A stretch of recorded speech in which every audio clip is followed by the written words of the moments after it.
system.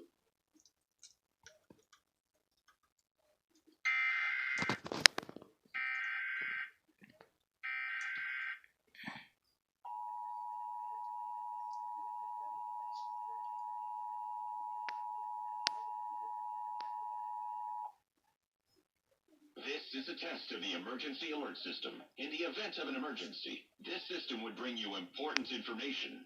This test is now concluded.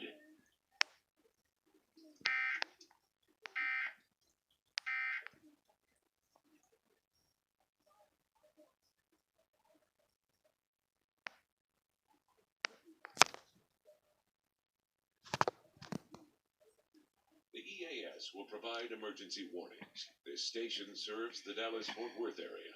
This concludes this emergency alert system test. We now join the following program in progress.